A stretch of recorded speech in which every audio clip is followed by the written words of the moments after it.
আমার প্রিয় যুবক ভাইয়েরা, আজকে আপনাদের উদ্যোগে এই আয়োজন। শুনুন, যুবকরা রসুলকে কেমন ভালোবাসতো, যুবকরা রসুলকে কেমন ভালোবাসতো। বুখারী শরীফের হাদিস, ইন্নী লাফি সফি ইয়াউমা বদরিন, বদর যুদ্ধের জন্য আব্দুর রহমান ইবনে আউফ বলেন, বদর যুদ্ধের জন্য আমরা প্রস্তুতি গ্রহণ করলাম, সারিবদ্ধভাবে দাঁড়িয়ে গেলাম।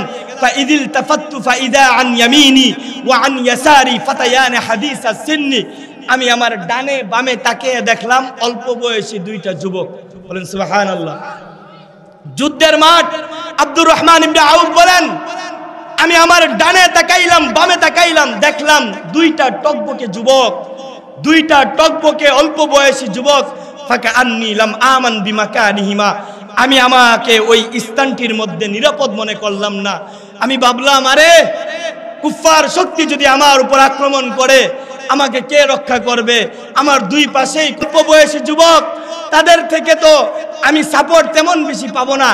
এরকম পেরেশানির মধ্যে হযরতে আব্দুর রহমান ইবনে আউফ তিনি বলেন, আমি এরকম পেরেশানির মধ্যে পড়ে গেলাম, আমি এরকম চিন্তিত, আমি এরকম চিন্তা নিয়ে যখন আমি চিন্তাগ্রস্ত হয়ে পড়লাম, তখনই এমন সময় ইজ ক্বালা লি আহাদুহুমা সিররাম মিন সাহিবিহি, এমন সময় পাশের থেকে এক যুবক আমার কানে কানে আইসা বলতেছে, আম্মি আরিনি আবা জাহলিন, চাচা আবু জাহেলকে চিনেন? ডাক দিয়ে বলতেছে, ইয়া আম্মি আরিনি আবা জাহলিন, আবু জাহেলরে কি আপনি চিনেন? আমি একটু বিব্রত হইলাম, আরে তোমরা যুবক মানুষ, অল্প বয়সী যুবক, আবু জাহেল মক্কার সর্দার, তোমরা তাকে খুঁজো কেন? আমি জিজ্ঞাসা করলাম, ফাকুলতু মা তাসনাউ বিহি, আমি জিজ্ঞাসা করলাম, বাতিজারা তোমরা ছোট মানুষ, তোমরা আবু জাহেলরে দিয়া কি করবা? তোমরা আবু জাহেলরে দিয়া কি করবা? আল্লাহু আকবার। হাদিসের কিতাব সাক্ষী, হাদিসের কিতাব সাক্ষী। আব্দুর রহমান ইবনে আউফ বলেন, আমি বললাম যে তোমরা আবু জাহেলরে দিয়া কি করবা?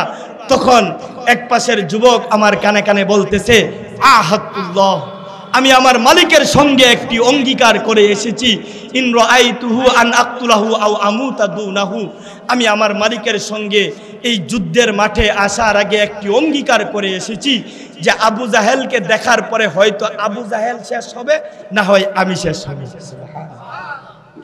তিনি বলতেছেন, আমি আমার মালিকের সঙ্গে একটি অঙ্গীকার করে আসছি।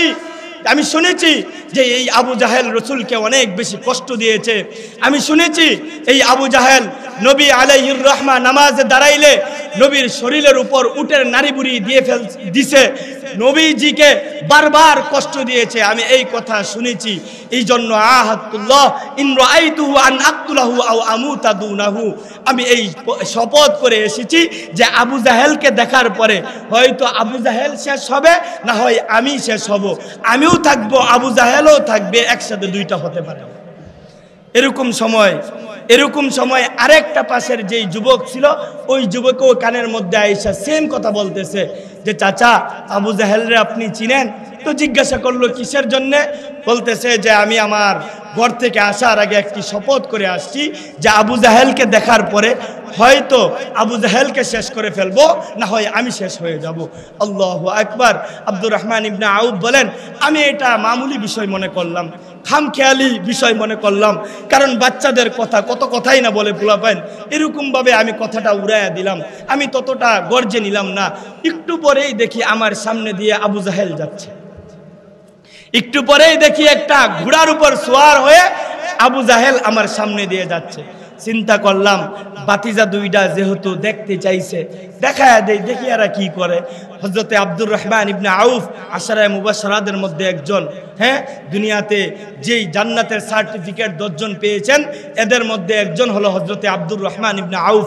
হযরতে আব্দুর রহমান ইবনে আউফ বলেন, ফাআশারতু লাহুমা ইলাইহি, আমি তাদের ওই দুই যুবককে দেখায়া দিলাম, বাতিজারা তোমরা যেই আবু জাহেলকে খুঁজতেছিলে ওই সেই আবু জাহেল। আল্লাহু আকবার। ফাসাদ্দা আলাইহি মিসলা সাকরাইন হাত্তা দরাবাহু, আবু জাহেলকে দেখানোর মাত্রই সঙ্গে সঙ্গে ওই দুই যুবক আবু জাহেলের উপর পড়লো। সঙ্গে সঙ্গে পৃথিবীর শ্রেষ্ঠ সাহাবে রাসূল, পৃথিবীর সবচেয়ে বড় রাসূলের দুশমনকে জমিনের সঙ্গে দুষে সঙ্গে সঙ্গে তাকে করে বুঝাইয়া দিল, আমরা বয়সে কম হতে পারি, আমরা নৌজওয়ান হতে পারি, আমাদের বয়স তেমন বেশি না হইতে পারে, কিন্তু রসুলের ভালোবাসায় আমরা আপনাদের চাইতে পিছায় না।